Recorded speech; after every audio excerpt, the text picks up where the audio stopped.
Assalamualaikum warahmatullahi wabarakatuh. Berjumpa kembali dengan Winnie TV. Kali ini channel Winnie TV akan membahas tentang review sebuah film yang berjudul Saranjana. Simak alur ceritanya sampai habis ya guys.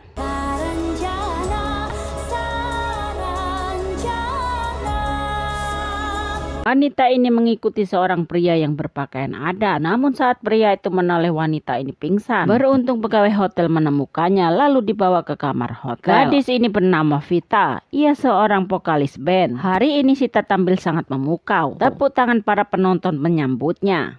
Sang produser pun sangat bangga kepada Vita. Namun salah satu personelnya ada yang tidak setuju kepada Vita. Ia adalah David. David tidak suka dengan penampilan Vita yang membawakan lagu-lagu hit masa kini. Sesaat kemudian Vita mendapat telepon dari keluarganya. David mulai sewot kepada Vita, membuat Vita pun kesal lalu meninggalkannya. Vita menerima telepon dari sang ibu yang meminta kiriman uang kepadanya. Sita capek bu. Ibu sama suami ibu udah kayak parasit tau gak? Sita tampak kesal sekali kepada ibunya yang telah menikah dengan pria lain, namun selalu minta kiriman uang darinya. Tiba-tiba saja terdengar suara pintu diketuk. Vita pun bergegas membuka pintu tersebut. Sita melihat seorang pria yang sedang memakai baju adat melintas. Gadis ini lalu lari memanggil pria tersebut. Saat mengejar pria itulah ia pingsan di dermaga. Kini ia telah kembali ke kamar hotel. Vita lalu menceritakan semuanya pada sang produser, apa yang telah ia alami. Saat wanita ini sedang mengaji, tiba-tiba Sita mengikutinya. Selama ini Sita tak pernah bisa mengaji, namun kali ini ia sangat lancar membaca ayat. Ternyata ada roh yang merasuki tubuh Sita. Mata Sita tiba-tiba melotot. Sementara wanita ini bercerita kepada V tentang keanehan pada Sita. Sita bisa mengaji tiba-tiba, yang membuat V juga ikut heran. Saat mereka sedang membicarakan Vita, ternyata Vita melintas di kamar mereka. Namun mereka tidak melihatnya. Mereka tampak berlawanan arah. Mereka berdua pun memasuki kamar Vita. Namun Vita sudah tak ada di kamarnya. Gadis ini tengah kerasukan, ia pun berjalan, sementara temannya sedang mencarinya. Mereka berjalan berlawanan arah. Semua teman satu bandnya pun mencarinya. Mereka sempat melihat Vita sedang naik perahu sampan menuju ke arah laut. Semua temannya pun berlarian memanggil Vita. Namun tampaknya Vita tak menghiraukan mereka. Hanya menoleh saja. Tampak wajah Vita seperti orang yang sedang kebingungan. Namun sesaat kemudian Vita pun tersenyum sendiri. Ia seperti melihat seseorang yang dia sukai. Sementara pria ini saling menyalahkan gara-gara kepergian Vita. Pihak CEO tidak menemukan Vita. Ia pun laporan kepada Mbak Fitri karena hari sudah malam, sangat berbahaya sekali kalau mencari ke laut. Keesokan harinya mereka pun pergi ke rumah Cek Mida karena Cek Mida juga kehilangan adiknya selama 7 tahun. Hingga saat ini belum kembali. Cek Mida lalu mengajak mereka menemui Abah Hadran, yaitu orang pintar yang mengetahui tentang kota Saranjana. Kota itu dihuni oleh jin Islam. Hanya orang-orang pilihan yang bisa menuju ke sana, ujarnya. Namun masih ada cara untuk orang biasa menuju ke kota Saranjana. Kita harus membawa senjata mandau. Namun untuk mencari mandau harus memakan waktu 2 hari 2 malam. Mereka harus menaiki perahu untuk menuju ke rumah seseorang yang memiliki mandau. Mereka pun berpapasan dengan orang yang sudah meninggal. Namun cara penguburannya agak aneh. Dengan cara dibenamkan di dalam air. Lalu mereka menancapkan kayu untuk menahannya. Waktu kalian hanya 7 hari saja untuk menemukan mandau itu. Abah Hadran berpesan kepada mereka agar menemukan mandau keramat terlebih dahulu untuk memasuki kota Saranjana. Namun butuh 2 hari untuk menemukan mandau keramat. Mereka pun menaiki sebuah perahu untuk menuju ke rumah Buto Ampong. Kami hendak mencari Buto Ampong. Bujur kayak di rumah Sidin. Mandaunya kerja lagi. Sudah. Namun istri Buto Ampong tampak marah sekali. Mandau itu sudah tidak ada semenjak suaminya meninggal. Istri Buto Ampong ini pun mengusir mereka. Namun sebelum mereka pergi, sang anak gadisnya pun memberi info kalau mandau keramat itu dikubur bersama ayahnya. Jadi kalau mau mandau berarti ada di dalam kuburan ayahnya. Mereka pun bergegas menuju ke pemakaman Buto Ampong, lalu bersama-sama menggali kuburnya. Sesaat kemudian terlihatlah jasad Buto Ampong. Mbak Fitri telah melihat ada mandau di samping Buto Ampong. Dengan cepat ia pun mengambilnya. Terdengar suara pria ini mengatakan bahwa mandau itu jangan diambil karena akan membawa bala. Mendengar suara itu Mbak Fitri pun sangat ketakutan. Mandau keramat itu harus diambil. Banyak penampakan yang mengganggu mereka. Mandau pun berhasil didapatkannya. Kini mereka telah tiba di kampung Kia Hulu Sungai Tengah. Mereka melanjutkan dengan berjalan kaki. Mereka harus melewati hutan dan pepohonan selama 2 jam. Mereka benar-benar bertekad untuk menolong Vita. Mereka melewati sungai bebatuan. Karena lelah mereka pun istirahat sejenak. Karena ingin membersihkan dirinya, mandau pun ditaruh di atas bebatuan. Sebuah tangan hendak mengambilnya. Nampaknya wanita ini berniat tidak baik untuk ketahuan pria ini. Namun wanita ini tidak mengakui bahwa ia hendak mengambil mandau keramat tersebut. Jangan diambil, bukan hak ikam. Diam-diam wanita ini hendak mencuri mandau keramat. Beruntung kepergok pria ini. Rupanya wanita ini mempunyai niat untuk kepentingannya sendiri. Saat ini rombongan sedang berada di tengah hutan. Mereka pun membuat perapian. Malam ini mereka harus menginap di hutan ini untuk melanjutkan perjalanan pada esok harinya. Mbak Fitri bertugas menyimpan mandau keramat. Ia pun menyimpannya hati-hati. Karena itu satu-satunya benda yang sangat penting untuk perjalanannya. Karena hari sudah terlalu larut malam, akhirnya mereka semua pun terlelap.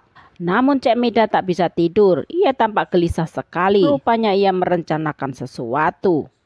Ia pun teringat akan pesan Abah Hadran. Dengan mandau keramat ia akan menemukan adiknya yang hilang 7 tahun lalu. Dengan perlahan-lahan Cek Mida pun bangun. Ia hendak mengambil mandau keramat itu. Cek Mida lalu pergi. Sementara Henry membangunkan mereka. Ia memberitahu kalau Cek Mida dan Dion menghilang. Tiba-tiba Mbak Fitri pun gelisah karena mandau telah menghilang. Mereka pun sangat panik karena satu-satunya benda berharga itu telah menghilang. Mereka pun mencari Dion dan Cek Mida.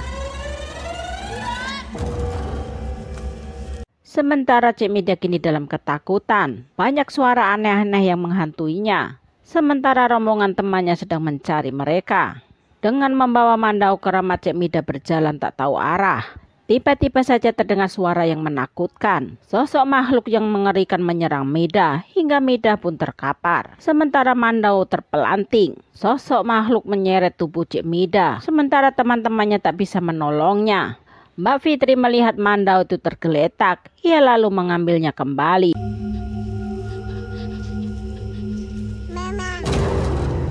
Mendengar suara bayi memanggilnya mama, Cek Mida pun berbalik mendekati suara bayi tersebut. Ia lalu hendak menggendong bayi itu, namun bayi itu menyerang dirinya. Cek Mida pun berteriak histeris. Mereka yang sedang mencarinya pun mendekati sumber suara. Mereka melihat Cek Mida ditarik oleh seseorang, namun tak terlihat wajahnya. Mbak Fitri pun menemukan mandau kembali.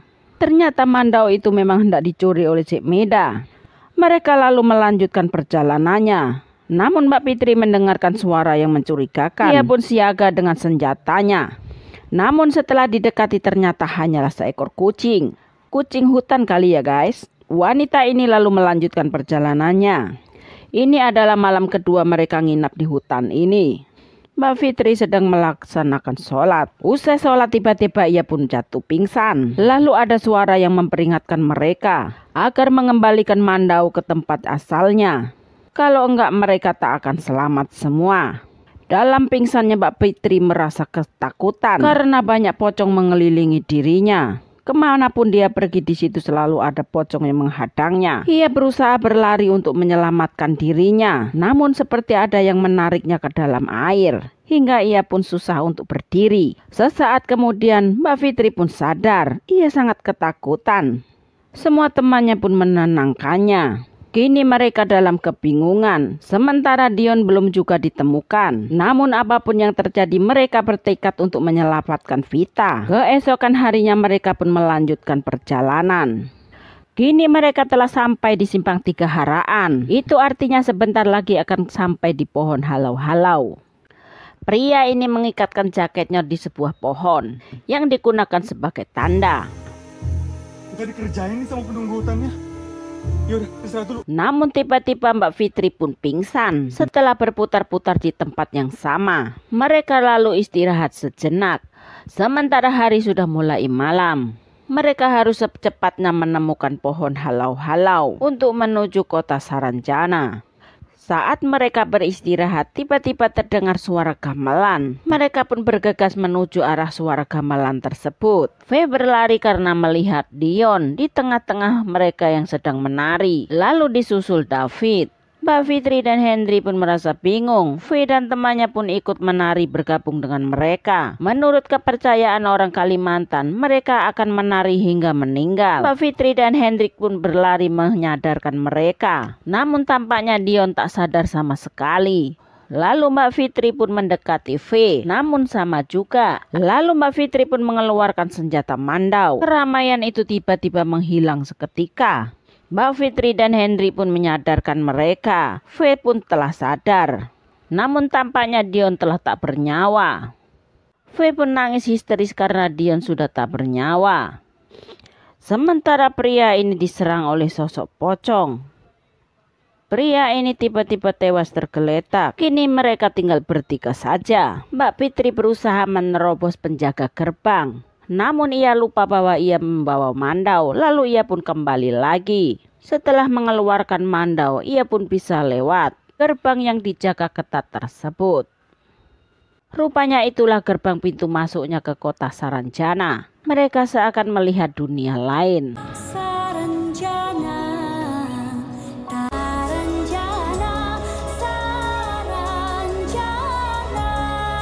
Kini mereka tiba di kota Saranjana, kota yang sangat indah. Vita bersama calon suaminya nampak bahagia. Walaupun Vita tak mengenal siapa pria ini sebenarnya. Kini mereka bertiga pun ketahuan karena ia menyelundup. Mereka dikejar-kejar oleh petugas keamanan.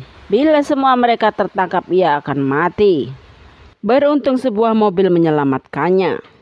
Dengan cepat bocah kecil ini menutup pintu mobilnya lalu go. Sang supir pun tancap gas. Sementara mereka pun aman dari kejaran petugas. Bocah ini bercerita akan ada pesta perkawinan anak orang penting yang ada di kota ini. Sementara mereka bertiga minta tolong kepada Hendra mempertemukannya dengan temannya yang telah hilang dan kini berada di kota ini. Bocah kecil ini pun meminta kepada sang kakek agar mau menolong mereka. Akhirnya si kakek mengantar mereka ke tempat yang diinginkan. Namun sang kakek berpesan agar mereka hati-hati. Ini tempat sangat berbahaya. Salah sedikit mereka bisa mati. Mereka bertiga pun mengucapkan terima kasih pada bocah kecil ini. Mereka akhirnya bertemu dengan Vita. Mereka pun berpelukan. Ternyata Vita yang akan menjadi mempelai wanita itu. Vita akan menikah dengan orang penting di kota ini. Saat Mbak Fitri mengajaknya untuk kembali ke alam dunia, Vita tidak ingin kembali lagi. Hal ini membuat kecewa ketika temannya yang telah bersusah payah untuk mendatangi tempat ini. Wanita ini pun mengatakan bahwa semua orang di sini sangat sayang padanya, termasuk calon suaminya. Ia begitu perhatian padanya. Aku nggak mau pulang, aku mau di sini aja, Mbak. Mereka bertiga tampak kecewa sekali dengan perlakuan Vita. Setelah apa yang dilakukannya untuk Vita, ternyata Vita tidak mau kembali. Ternyata Vita adalah calon pengantin wanita yang akan dipersunting oleh sang pangeran. Ia merasa nyaman di sini. Ia tak mau kembali bersama teman-temannya. Pria ini mengatakan kepada Vita bahwa salah satu temannya dari band telah meninggal dalam perjalanan menjemput Vita. Pria ini meminta pada Vita untuk menghargai susah payah teman-temannya dalam menjemputnya ke kota ini. Karena kesal, pria ini pun mengajak dua temannya untuk pergi, merelakan Vita tinggal di sini. Melihat tiga temannya meninggalkannya, Vita pun mulai galau. Ia lalu menyusul ketiga temannya ke arah mobil. Ia mengetok pintu mobil. Vita pun bergabung kembali dengan tiga temannya. Ia rela meninggalkan pangerannya demi ketiga temannya. Ia sadar kalau kebahagiaannya bersama temannya bukanlah di tempat ini. Mbak Fitri tampak gembira sekali karena berhasil membawa Vita untuk kembali ke dunia ini. Vita pun melepas semua perhiasan yang ada di kepalanya. Ini ia kembali ke pintu gerbang untuk keluar dari kota Saranjana. Mereka pun memasuki alam yang berbeda. Ternyata mereka menembus ke permukaan lautan. Kini mandau pun terjatuh dari tangan Mbak Fitri, jatuh ke dasar lautan.